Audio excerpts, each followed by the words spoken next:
Olá, IPCA! Hoje é sábado, dia 30 de março de 2013.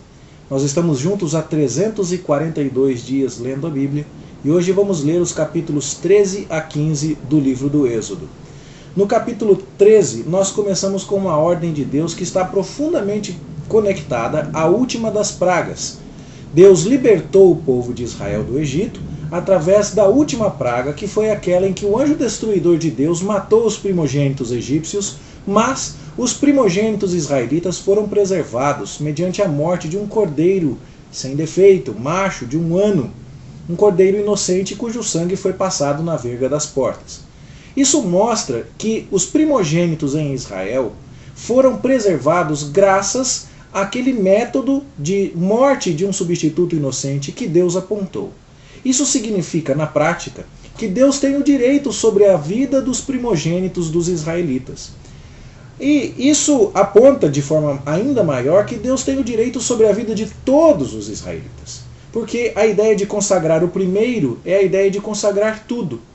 Quando os meses israelitas mais tarde vinham a ser consagrados a Deus, eles eram consagrados numa festa chamada Festa da Lua Nova, em que o primeiro dia do mês, que sempre era um dia de lua nova, já que o calendário israelita era um calendário lunar, consagrando-se o primeiro dia do mês como uma festa de lua nova, consagrava-se por extensão todo o mês.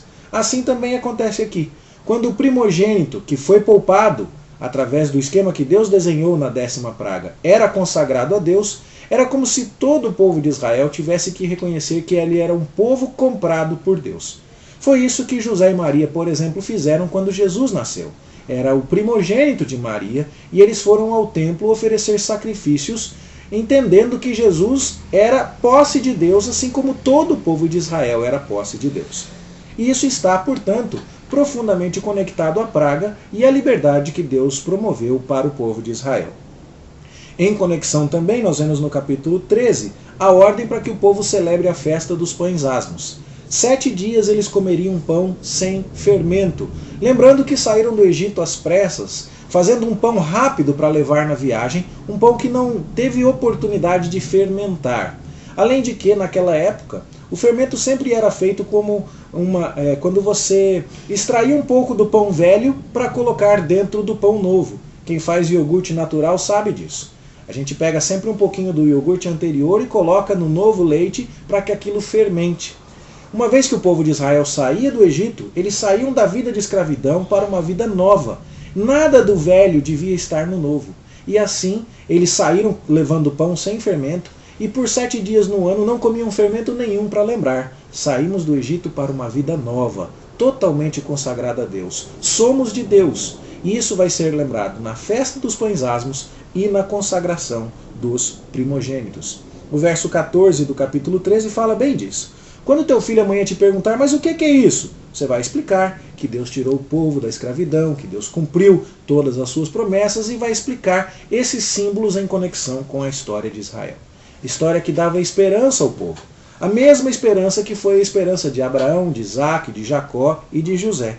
E é notório olhar que no verso 19 do capítulo 13, Moisés está levando consigo para Canaã os ossos de José. Deus vai adiante do seu povo. Durante o dia, numa coluna de nuvem, para guiar o povo pelo caminho. E durante a noite, numa coluna de fogo, para iluminar o povo. E assim o povo caminha dia e noite, tendo Deus ao seu lado. Mas Deus ainda não estava satisfeito com a aniquilação do Egito. Ele ainda queria demonstrar um pouco mais a sua glória. E ele então cutuca o faraó, fazendo o povo de Israel estacionar às margens do mar, passando a Faraó a impressão de que os israelitas estivessem desorientados. No verso 3 do capítulo 14 nós vemos isso. Faraó iria dizer dos filhos de Israel que eles estão desorientados. Deus, no verso 4 lemos, endureceria o coração de Faraó para que os perseguisse. E então, lemos na parte final do verso 4, que Deus mais uma vez seria glorificado em Faraó e em todo o seu exército. O Deus que foi glorificado em cada uma das pragas, mostrando sua superioridade aos magos egípcios e às divindades egípcias, agora seria finalmente glorificado no Mar Vermelho, afogando o Faraó e todo o seu exército. O verso 8 deixa claro que isso veio de Deus, e que isso aconteceu assim porque o próprio Deus desenhou. Verso 8 diz, do capítulo 14, o Senhor endureceu o coração do faraó, rei do Egito, para que perseguisse os filhos de Israel.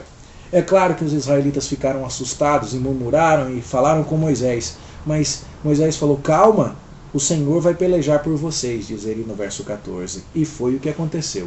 Deus foi glorificado em Faraó e em todo o seu exército, porque houve um tratamento diferenciado.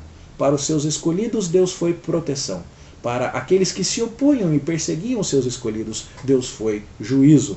Isso fica muito claro quando nós vemos no verso 20 do capítulo 14 que Deus se colocou entre israelitas e egípcios. E que, para os israelitas, Deus era uma coluna de fogo a clarear a noite. Mas para os egípcios, Deus era uma nuvem que trazia escuridão. O mesmo Deus que clareou o caminho dos israelitas escureceu a vida dos egípcios. E nisso mostrou a sua soberania, a sua eleição amorosa para com Israel. E mostrou então toda a sua glória. Isso também é ventilado no verso 28 do capítulo 14, quando nós vemos que as águas do Mar Vermelho cobriram os carros e os cavalarianos de todo o exército de Faraó. Mas no verso 29, logo na sequência, nós lemos que os filhos de Israel caminhavam a pé enxuto pelo meio do mar.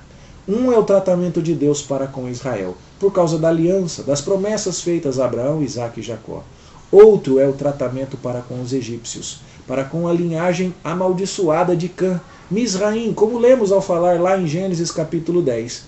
E Deus agora está mostrando então que, seguindo aquele propósito de preparar um povo no meio do qual virá o Messias, aquela promessa lá de Gênesis 3,15, ele está separando para si um povo santificado, o povo da linhagem piedosa de Sete, que invoca o nome de Deus, o povo que descende de Sem, o filho abençoado de Noé. E que, apesar de haver pecado e haver linhagens comprometidas com os valores da serpente, como é a linhagem de Cã, de Canaã ou do Egito, Deus está julgando o pecado no mundo e preservando para si um povo. E é isso que acontece aqui. Moisés, tendo testemunhado tudo isso, canta, louva ao Senhor. E o capítulo 15 é um grande cântico de louvor a Deus. E as obras de Deus são relatadas aqui, e Deus é glorificado também pelo seu povo. O Egito teve que reconhecer a superioridade de Deus, e os israelitas também celebraram a salvação do Senhor. No capítulo 15, verso 17, nós vemos que o cântico de Moisés lança um pouco de luz sobre o futuro, onde fala que Deus vai introduzir o seu povo e vai plantá-lo no monte da sua herança, num lugar que Deus aparelharia para a sua habitação, para o seu santuário. Isso tudo mostra um pouco do plano de Deus que Moisés começa a vislumbrar. Deus vai levar o seu povo para uma terra que emana leite e mel, lá estará com ele, lá fundará o seu santuário, lá lhes ensinará a sua lei de maneira perfeita. E isso em Canaã, em Jerusalém, no templo, ainda é um arquétipo e um tipo daquilo que vai acontecer no futuro, onde todos os povos virão a Sião aprender a lei de Deus e a sua justiça vai governar, como cantamos naquele conhecido cântico. Então, Miriam também canta com as mulheres em Israel e celebra isso com grande festa, e o povo prossegue na sua viagem. Mas, como era de se esperar, aquele povo não era fácil. E mesmo depois de ter visto tão grande salvação, através das pragas que levaram cerca de 1 ano e meio para serem ministradas ao povo egípcio, e depois de sair do Egito com grandes manifestações de poder e ver todos os seus inimigos afogados, 3 dias depois de cantar tanto, esse povo chega a um lugar que não tem água e dá-lhe meter a boca em Moisés, tudo de novo. E aí então Moisés clama ao Senhor e Deus responde, numa primeira ocasião aqui. E Deus manda o povo para Elim, diz o verso 27 do capítulo 15, onde havia 12 fontes de água e 70 palmeiras, sombra e água fresca, em número suficiente para o povo. 12 fontes, lembrando os 12 filhos de Israel. 70 palmeiras, lembrando aquelas 70 pessoas que saíram da casa de Jacó, lá em Canaã, e foram se estabelecer na terra de Gósen, no Egito, lá nos dias de José. Então você percebe, o povo não tem motivo para murmurar. Deus dá sombra e água fresca, terra, liberdade, tudo mais do que o suficiente para o seu povo.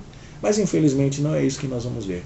Nós vamos ver um povo que ainda precisa crescer muito, aprender muito a confiar no seu Deus. E que vai ter que caminhar mais um tempo bom aqui, até entender o recado daquilo que Deus quer lhes ensinar. Nós vamos ler sobre isso amanhã, ou melhor dizendo, na segunda-feira, se Deus nos permitir, quando continuaremos a partir do capítulo 16 do Êxodo. Por ora, é hora de pensarmos se aprendemos já ou não a confiar em Deus, dadas as suas maravilhosas demonstrações de poder. Será que já entendemos a lição ou somos murmuradores? Esta é a lição que tiramos agora. Nós que precisamos aprender a viver pela fé, como José aprendeu, e agora os seus ossos estavam sendo levados do Egito para Canaã. Que eu e você sejamos pessoas assim, que descansam pela fé, que herdam as promessas e que não são de ficar reclamando por qualquer coisinha, porque sabem que servimos todos a um Deus onipotente, poderoso e soberano. Bom estudo, boa leitura para você, e a gente se encontra aqui na segunda-feira, se Deus quiser. Até lá.